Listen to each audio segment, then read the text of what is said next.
My name is Amy Lobe, and I am a product designer with about 12 years experience. I am super passionate about accessibility, user experience, and sometimes even design. In a past life, I have coded websites poorly, worked in video, and even been a business analyst for a huge e-commerce CRM. Today, I want to talk to you about continuous learning, why you should keep it up throughout your career. I'll take you through one method I found that works, why I think it works, and how you can do it yourself. But first, some background about myself. This is a snippet of one of the assessments I underwent to figure out why I was struggling so much at university. My A-levels had been a bit of a disaster compared to the rest of my academic record, and it turns out I'm dyspraxic. And like so many people, I had gone undiagnosed until I was an adult. So for quite a few years, I really shied away from learning. I work for Seckle. We're a business-to-business financial technology scale-up, and you can say that a few times. Put the official jargon on the screen for you there. Here are a few of us when we got some new hoodies. I like to teach this lot and the rest anything I know that they want to know. Learning is for life, and this brings me to the main point of my talk today. We continuously learn, actively or passively. The skills to perform your day job are going to change throughout the years.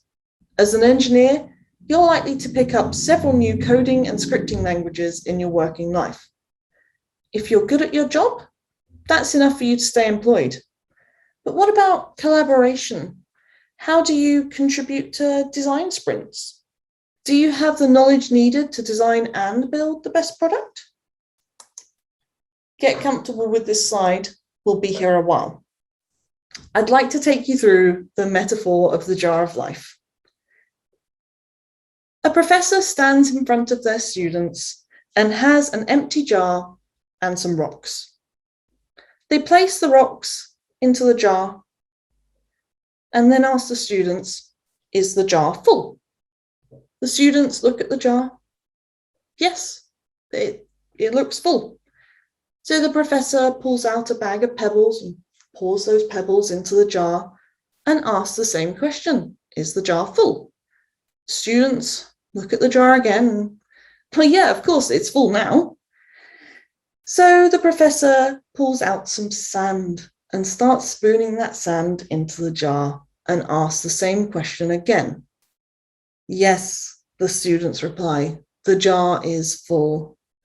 The professor explains that this is a metaphor for getting anything sorted in your life.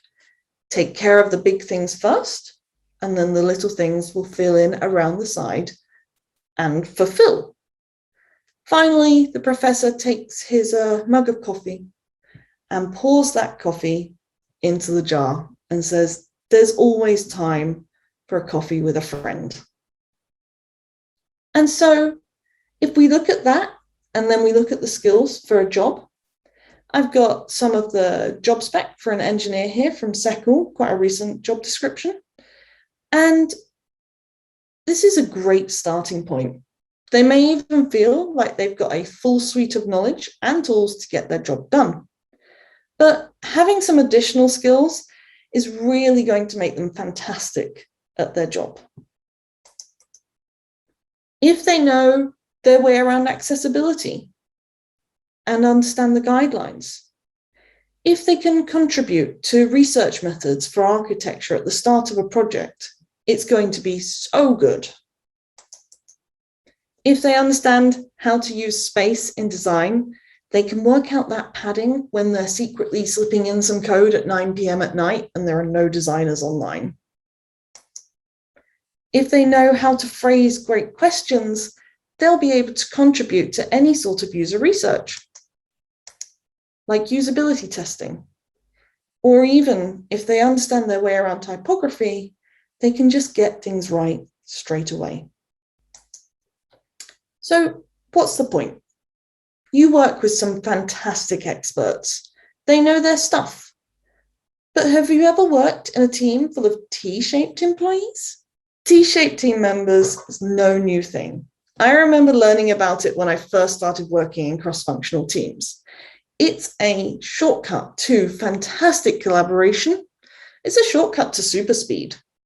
For me, as a designer, it means I can talk about giving more space to some page elements, and the engineer is nodding along with me instead of preparing to challenge me.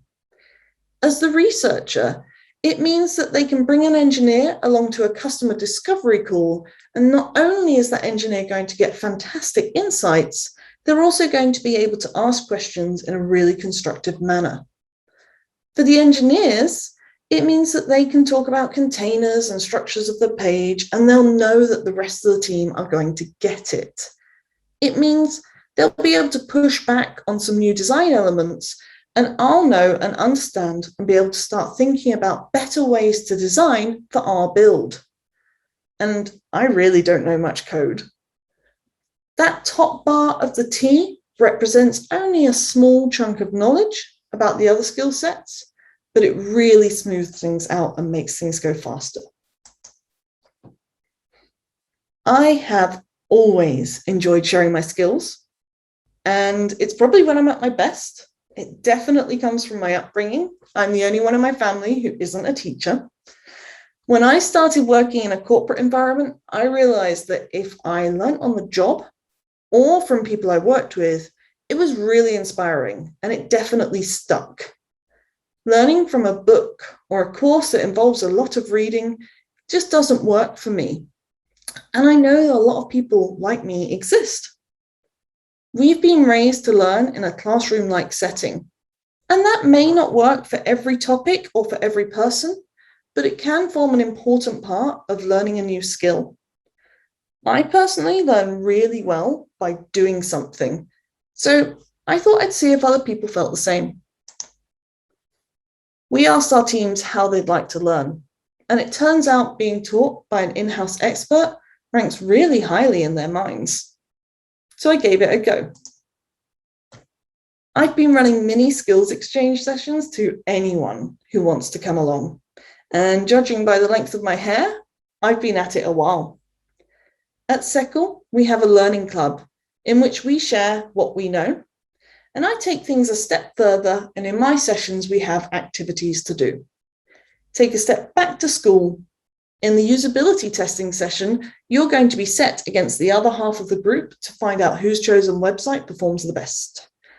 I take the group through what usability testing is, when it can be used, the positives and negatives, hello price point, how to write a script. We run the little taster, and during that taster, they learn how to write notes during usability testing, and then we write a mini report afterwards. For architecture, we do a similar type of thing, but you bet that group are going to be experts in running card sorts to gather data to find how to organize their bags. So does it actually work? Put my researcher hat on and got some data to find out what is the point of me spending time in my working day and taking several other people's time as well. Prior to running any of the sessions, we asked all the squads what their confidence was in user experience and user experience design in general. Turns out their confidence was pretty low. They rated themselves an average of 3. We had a few other questions that gave us some useful insights. For example, we outlined a task and asked them how confident they would feel in completing that task, just so we could be sure that the score was true. Whereas today, we now rate ourselves a 5 out of 7. For T-shaped teams to work, no one has to be an expert in everything. So our squads now rating themselves as much more confident is already showing amazing results. We've been hitting those sweet spots. We've been asking the right questions during solution design, raising the right issues, and the collaboration is just sparking off each other in squads. Incidentally, we've been doing the same type of thing for accessibility, and we've seen the same trend. It's really working. I thought This is the time for me to share some of my top tips on how to share your skills. So, don't be too polished. These people are your peers. And in fact, it might be best to prepare as little as possible for your session. 4 bullet points about the topic you want to cover. The what, the why, the how, and the when are going to get you started on a really great lesson plan. Please don't be nervous. If you are a little nervous, try some reverse psychology on yourself. After all, you've never turned up to a session to learn something new because you didn't want to, unless perhaps you've been on a speed awareness course recently. Do share something you are passionate about.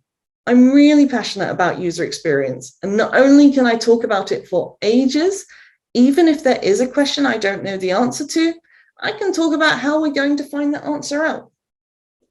Please give tasks or exercises. Include a little practical nature to the session you're running. Many of us learn so well from actually doing something. From conducting a mini card sort about the contents of your bag to using screen reading software for the first time. Plus, they'll be able to ask questions as they go along. Do keep sessions relatively short. I tend to schedule about 45 minutes for a session in which there will be a practical exercise. So, these sessions can be fine-tuned to your industry. I've mostly talked about sharing user experience skills, but we have industry experts in SECL. I work in a financial technology company. Of course, I'm going to learn all sorts about the finance world. These sessions come from working experts. The people sharing their skills are actively working and innovating in that space. The skills that they're sharing are up to date of the minute. My favorite point about these sessions is they are free. If you find the time to allow this in your working day, there are no other costs associated with this. They are always going to foster great networks in your company. In past jobs and in my current job, I have been able to make fantastic connections that allow me to fast track a lot of the questions I need to get my work done. Of course, we're going to improve the performance of your teamwork with those T-shaped employees. It's one of the main points of doing these sessions. And lastly, you're going to feel really great about yourself when you share those skills. You're going to get that post-giving glow. So please do give it a go. Share something new today. And I'm sure your colleagues and peers will thank you. Thank you very much.